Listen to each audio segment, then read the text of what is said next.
I want to welcome you to the Ask Jeff YouTube channel, and here's today's question, or shall I say questions. This is a long one, hold on.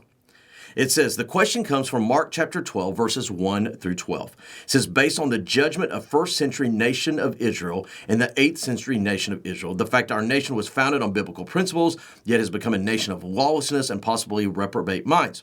Would you say that this nation of the United States is now under the judgment of God, and as a nation, it is too late? Well, this has multiple question marks in the question, and there's multiple layers to address it. Allow me to work, quote, from the backside. The nation of Israel is different than any other entity. Obviously, we know it was established and formed by the Lord through Abraham and Isaac and Jacob. And you do see, particularly in the Old Testament and even into the Gospels, that those entities, those groups that fought against Israel, oftentimes they're the Eans and the Ites, if you look at the last names, so to speak. When that occurs, God judges them because they were going contrary to his plan, his purpose, and his people. When you get post-resurrection, what you and I know as the body of Christ now, which don't get me wrong, Christianity is truly an extension of that Abrahamic covenant.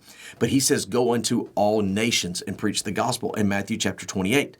Understand that the word nations, particularly in a New Testament sense, literally just means peoples. And oftentimes those peoples are part of sovereign states and countries. But as a whole, they're just groups of peoples. Now, why is that critical to the question? Because in the Old Testament, the nation of Israel was the means and the mechanism of what we know is the movement, the plan, and the purpose of God, and anybody who fought against was judged.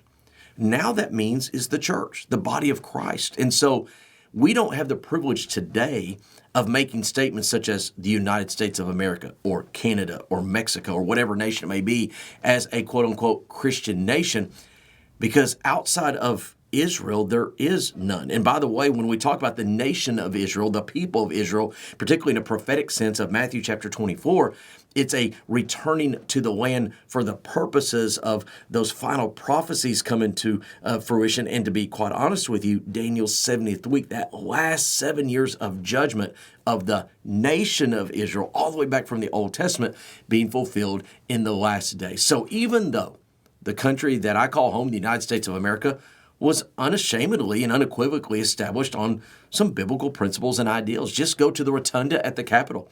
You'll see paintings of a prayer meeting, of a Bible study, a worship service. You look at the language of the forefathers.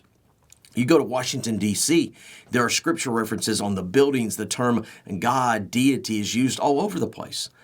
But to say that we are a quote-unquote nation, sovereign state that is in the purpose, plan, and will of God is beyond a biblical stretch. So now, what about the judgment?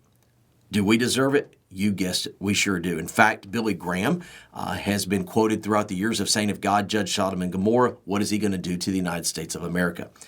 What we need to realize is that God's judgment comes upon sin. And whether we're a collective group as a country or an individual, he always judges sin. And so again, do not get caught up in this, what we call Christian nationalism, where the state of America becomes the, quote, church, and it becomes a synonym. We don't see that post-resurrection. It is a unique quality only to the nation of Israel, particularly in the Old Testament, and of course, those last 7 years in the prophetic picture. This is one of those questions that could go for 20 or 30 minutes. I apologize for the brevity. It may spur on some more questions. If you have one, send it to AskJeff.net. Maybe your question will be tomorrow. Thanks for being a part of today's daily question. Now, we answer a question each and every day. Please feel free to submit a new question at AskJeff.net. We may not have gotten to yours today, but we eventually will continue to be a part of this. Subscribe so you don't miss out on a question every day.